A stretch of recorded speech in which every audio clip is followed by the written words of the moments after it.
Como bien sabéis, estamos viviendo todavía el año de la fe y el próximo curso pastoral pues todavía va a vivir los últimos meses del año de la fe, convocado por Benedicto XVI y alentado y culminado por Papa Francisco.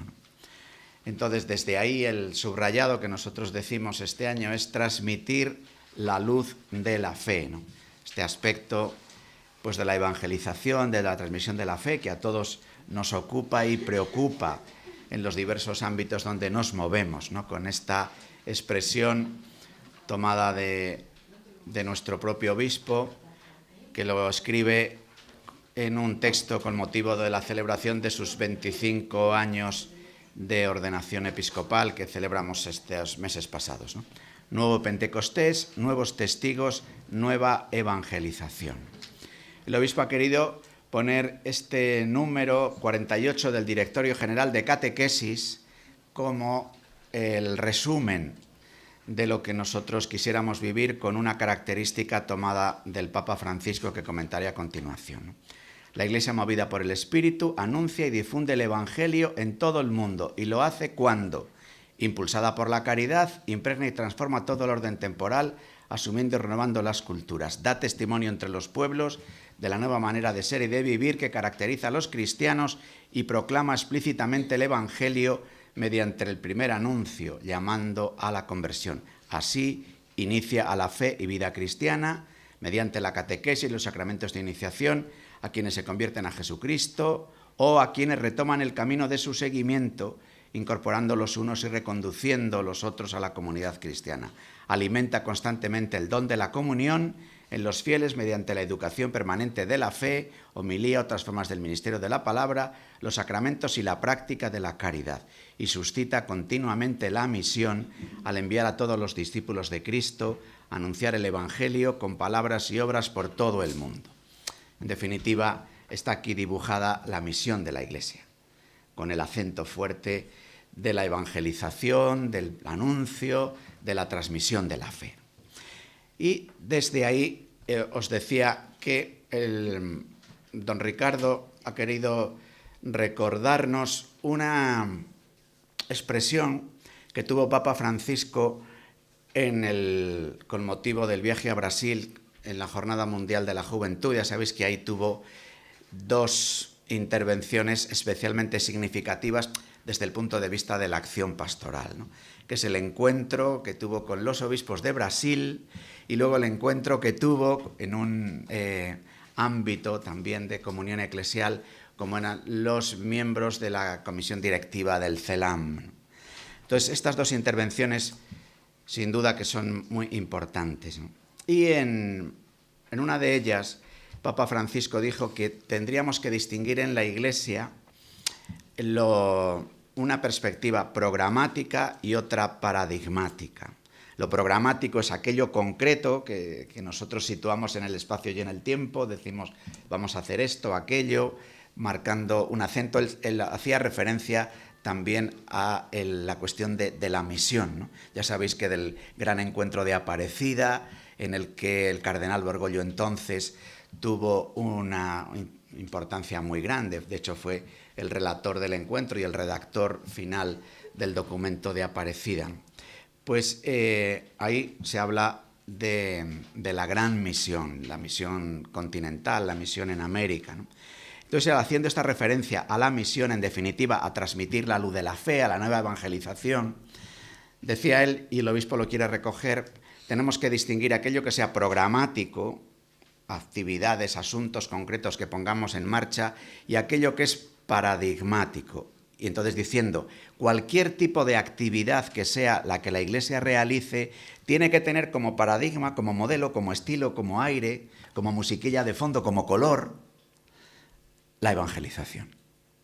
Es decir, que ya hagamos una acción caritativa, ya acojamos a alguien en el despacho parroquial, ya nos encontremos con alguien con motivo de cualquier asunto de los que realizamos en la vida de la Iglesia, ya acompañemos el dolor de un enfermo, ya demos un abrazo a una familia que ha perdido a un ser querido, ya nos encontremos con los padres que presentan a unos críos a la primera comunión o a un bebé al bautismo, ya sean unos novios que no saben muy bien por qué vienen y se presentan como candidatos para celebrar su matrimonio como sacramento en la iglesia. Que el paradigma, que el color, que el estilo sea siempre la preocupación por anunciar, por transmitir la fe. Esa es un poco la copla. Desde ahí, nosotros en el programa de este año pues tenemos como un cuadro con 4 lados, como todos los cuadros, ¿no? Así, Año de la Fe, transmisión de la fe, iniciación cristiana, acción caritativa y social y la organización de la presencia de la Iglesia en nuestro territorio.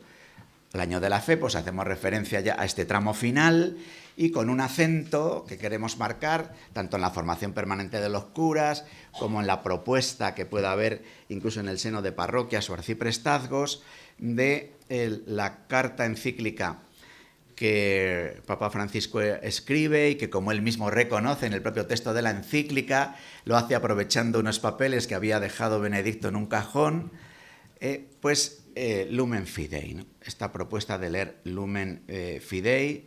Y luego os digo ya que tendremos la celebración final del Año de la Fe, unidos también al Papa en Roma, el día de Cristo Rey, el último domingo del año litúrgico, el último domingo de noviembre, a las 6 de la tarde en la catedral, será la clausura del Año de la Fe con una profesión solemne de la fe, del credo, por parte de todo el pueblo de Dios, ¿no?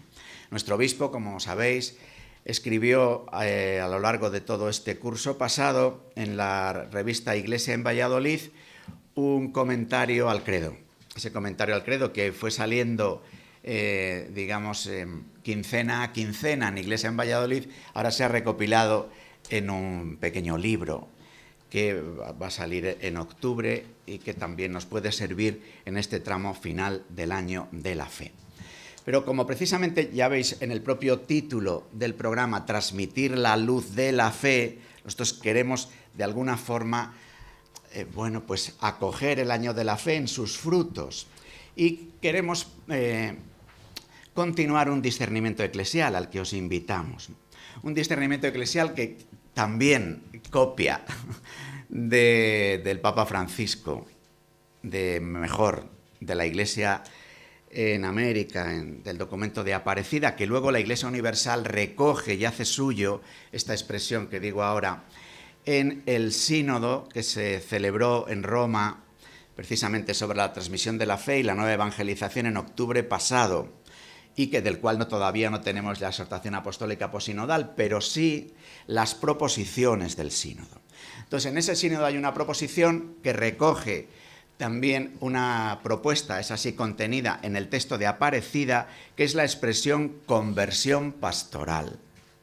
Nosotros somos conscientes, no en estos meses o en estos años, sino prácticamente en estas décadas, desde el Pentecostés del Concilio Vaticano II y desde este cruce de caminos tan impresionante que vive la cultura, la civilización, la sociedad, la economía, el mundo en el que vivimos, este giro que pasa de Europa a Asia, África, América, que supone un trastoque en las formas de vivir, en las mentalidades, ¿no? Pues nosotros somos conscientes de vivir un cruce de caminos, ¿no? Por una parte damos inmensas gracias a Dios por la Iglesia en la que hemos vivido, por la cantidad de realidades, de obras, de formas de estar en la sociedad y en el mundo, ¿no? Pero nos encontramos ahora con unos retos extraordinarios de evangelización y al mismo tiempo con una situación en las personas, en las comunidades, en las instituciones, en nuestras formas de estar, que no sabemos muy bien. Entonces, de alguna forma, este salir a la misión pide conversión personal, por supuesto, esos nuevos Pentecostés, esos nuevos testigos, pero pide también, aceptemos esta expresión, una conversión pastoral. Eso está en el texto de Aparecida, está en las proposiciones del sínodo, de alguna u otra forma las peculiares intervenciones del Papa Francisco a lo largo de estos meses, en sus mini homilías matinales o en sus intervenciones más amplias en diversos foros, pues bueno, pues desde la expresión salir, desde la expresión iglesia pobre y hacia los pobres, desde el lío, desde no balconén, desde no sean cristianos satélites, unas u otras cosas, ¿no? Es como un estímulo, una llamada, pero al mismo tiempo no sabemos muy bien cómo. Por eso iniciar un discernimiento. Por eso en la última semana del Año de la Fe queríamos tener casi como de manera simbólica 2 encuentros. Un encuentro con los diversos equipos de las delegaciones diocesanas, y ahí estaría también vuestro equipo, es decir, pues como de hecho habitualmente a las reuniones de los delegados diocesanos participa alguien de vosotros, habitualmente es Mari Carmen. Y luego un encuentro del Consejo Diocesano de Pastoral, en el que están o estamos representados laicos, consagrados y consagradas y presbíteros, ¿no? Entonces tendríamos esos 2 encuentros en esa semana sobre este asunto, ¿no? Sobre qué entendemos, cómo nos imaginamos, qué pasos dar al respecto de la conversión pastoral. A partir de esos 2 encuentros, pues veríamos a ver también cómo seguir adelante y ayudándonos unos a otros.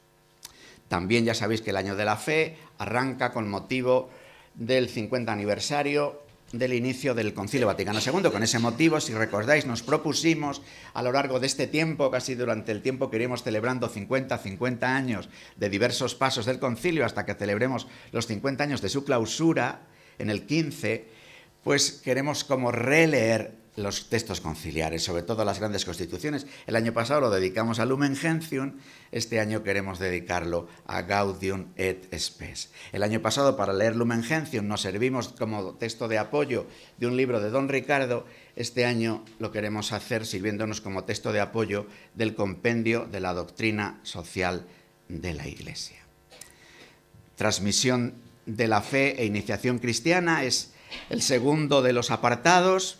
Y desde ahí queremos seguir poniendo en marcha ensayos de nueva evangelización. Así os diría, solo para el mes de octubre, que tenemos en el primer fin de semana de octubre un encuentro de blogueros, se llaman a sí mismos, la gente que lo impulsa se llaman Blogueros con el Papa, que es una organización de carácter internacional, y que este año van a tener el encuentro en Valladolid a la hora de todo este asunto de las redes y los blogs y todo este... Eso será el primer fin de semana de octubre. Y luego, en el último fin de semana de octubre, vamos a tener, especialmente pensando en los jóvenes, un encuentro de formación de la experiencia Centinelas de la Mañana. Ya sabéis que Centinelas de la Mañana es una expresión de Papa Juan Pablo II que les dice a los jóvenes en una jornada mundial de la juventud, quiere que sean los centinelas de la mañana, de este nuevo amanecer en la vida de la Iglesia, en este gran tránsito histórico, ser como los centinelas, los que caen en la cuenta de que llega el lucero de la mañana y que va a amanecer y cómo contárselo a otros y despertar y animar, ¿no?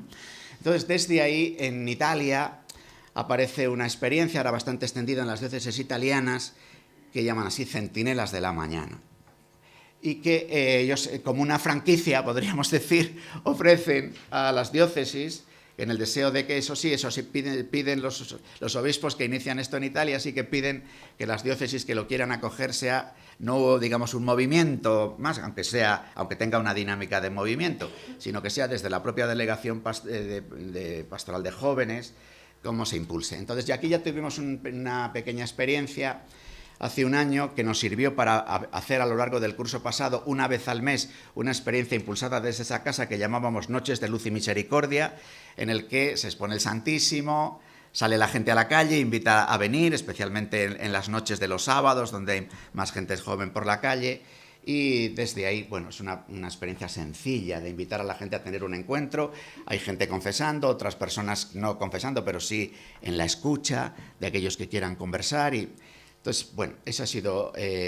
ahora vamos a tener en un fin de semana, el último fin de semana de octubre, como un curso más intenso para seguir impulsando la puesta en marcha de esta realidad de nueva evangelización, al igual que otras experiencias, como hicimos también el año pasado, el curso Alfa, que es una experiencia de la comunión anglicana, pero que ha sido acogida en la Iglesia Católica, especialmente en las iglesias de Centro Europa, y que también entre nosotros se ha vivido por parte de los iberoamericanos inmigrantes y aquí en la Iglesia Católica, además de algún otro ensayo. El año pasado hicimos un curso que se realizaba precisamente en esta habitación transformada en comedor, porque la propuesta del curso Alfa es invitar a cenar, y al hilo de invitar a cenar poder tener un coloquio, digamos. Entonces, el próximo 7 de octubre comenzamos el siguiente curso Alfa, también aquí, en la línea de la nueva. Eso serían experiencias programáticas, ¿no? Pero decimos, cuidar que la evangelización sea la clave paradigmática de nuestros encuentros y actividades, especialmente los referidos a la iniciación cristiana y la cercanía al sufrimiento. Bien. Decimos aquí, has hablado antes de Nicaragua y lo vas a volver a decir al final, que nosotros hemos observado, no solamente en nuestra diócesis, sino seguramente en el conjunto de las iglesias de España, que el acento fuerte con la nueva evangelización y el acento fuerte con la crisis económica y los pobres con los que nos encontramos a la puerta de la calle ha hecho que hayamos dejado en un segundo plano, muy segundo plano, la misión ad gentes y la preocupación por los pobres del tercer mundo. Entonces, desde ahí queremos también como una llamada de decir, es verdad, aquí tenemos problemas eclesiales y problemas sociales, pero somos católicos y no podemos perder de vista la realidad de gente que tiene unas necesidades básicas, ¿no?, y imprescindibles, y que no podemos dejar de mirar hacia ellos. Y en este campo un aspecto importante será la puesta en marcha del nuevo directorio de los sacramentos de iniciación cristiana. Ya tuvimos un encuentro con los responsables de pastoral de la Escuela Católica hace unos meses y desearíamos tener próximamente otro para hablar de esta puesta en marcha en un deseo de colaborar, ¿no?, de, por una parte, lo que la parroquia significa como lugar referencial de la iniciación cristiana, pero evidentemente luego con el apoyo que la Escuela Católica y la propia familia están llamados a realizar y realizan en la transmisión de la fe. No me entretengo, insisto. La tercera caja de este plan nuestro, el tercer lado del cuadro de la programación, es la acción caritativa y social. Ya nos lo dice Lumen Fidei. La fe no solo se presenta como un camino, sino también como una edificación, como la preparación de un lugar en el que el hombre pueda convivir con los demás. Por eso, ante la nueva situación social, todo lo que sea la promoción de Cáritas parroquial, y la promoción de Cáritas parroquial con la insistencia tan fuerte que la Iglesia nos está haciendo, y que lo hace a Cáritas y lo hace en realidad a todo otro tipo de plataformas que surgen de la Iglesia y que socialmente son conocidas como ONGs, ¿no?, para bien, porque es una forma de entendernos y de estar en la vida social, y para mal, en el sentido de que muchas veces la ONG se entiende solo desde un tipo de dimensión que oculta o anestesia o dice no a lo explícitamente evangelizador en esa propuesta. Entonces ahí hay una llamada, que es una llamada de la Iglesia Universal, de este Papa y de los anteriores, y de las diversas realidades, digamos, de la acción caritativa y social en la Iglesia. Empezamos de una forma sencilla una experiencia que llamamos Hermanamiento de Familias el año pasado, que quisiéramos extender no solo desde Cáritas, sino también la pastoral de la salud. Cada vez hay más ancianos solos en las casas, enfermos con dificultades, que una vez que se da de alta en el hospital, y a veces en los hospitales se da pronto de alta por las situaciones de la crisis económica y la gente no tiene dinero para ir a una residencia, a un sitio, la gente está en las casas, hay, bueno, nuevas pobrezas, ¿no?, que dicen, y que piden, además de lo que puedan ser ayudas profesionales, técnicas, incluso económicas, pero muchas veces lo que muchas personas echan de menos son ayudas afectivas. Es presencia, consuelo, compañía. Formación para la acción social y política, ya os decía antes el subrayar la dimensión evangelizadora de la acción caritativa. Hemos hablado antes de Gaudium et Spes, pues la doctrina social de la Iglesia, y lo que os decía antes de la misión ad gentes, campaña del Domum, la preocupación por el tercer mundo, campaña de Manos Unidas. La conversión pastoral, entre otras cosas, quizás en los aspectos más externos, tiene que ver con algo de lo que se dice en el cuarto punto, y con él termino y os dejo descansar, ¿no? Impulsar los consejos parroquiales de pastoral y de economía. Lo dijo Papa Francisco también cuando habló a los obispos, y diciendo, bueno, os digo esto, se atrevió a decir esto a sus hermanos, diciendo que yo como obispo en Buenos Aires tenía la mitad de las parroquias que no tenían consejo, o sea que sé bien de qué hablo, con esta llamada a que en la realidad de la vida parroquial, pero que puede ser extensiva a otras formas de trabajo, haya una verdadera colaboración de presbíteros, religiosos, laicos, en este caso en el seno de los consejos parroquiales de pastoral y también en las juntas económicas, ¿no? Yo creo que en la Iglesia, incluso desde el punto de vista de los medios de comunicación, estamos saliendo mucho en los últimos meses por el asunto de la curia de Roma, por lo que pasa en el Vaticano, por el IOR, pero claro, de nada valdría que en el Vaticano se saneasen mucho las cuentas y se purificase mucho la curia, si luego la gente lo que experimenta, que es la relación en el día a día de la parroquia de su barrio, de la curia de su diócesis, de la economía de su iglesia cercana, eso que pedimos o que piden desde los periódicos para Roma, siempre con ese característico de qué sé yo, ¿no? Pues luego no lo vivimos en lo cercano, ¿no? Este Papa, por otra parte, nos va a dar unos cuantos sustos. Nos convocó el otro día, casi con 3 días de antelación, a que hiciéramos un día de ayuno y de oración, ¿no? Yo creo que nos... Y nos dice luego el otro día que los conventos que tengamos vacíos, que a ver qué hacemos con ellos, a ver qué... bueno, en este tipo de convocatorias rápidas, ¿no? Porque también es una señal del tiempo, ¿no? Pero a lo que voy, ¿no? Consejos parroquiales de economía para que se transformen en equipos parroquiales de evangelización. Yo tengo la impresión de que la llamada pastoral de conjunto, de la que hemos hablado tanto en estos 40 últimos años o 50, se nos ha quedado vieja casi sin estrenarla. Y un ámbito de la llamada pastoral de conjunto, que son los consejos, en realidad los pobres se han quedado viejos, porque son consejos de pastoral de una época eclesial que finaliza. En realidad nos hacen falta equipos misioneros. Y los consejos de pastoral deberían de transformarse en equipos misioneros, incluidos las juntas de economía, porque a veces el testimonio en lo económico tiene también que ver con al menos no estorbar en la evangelización.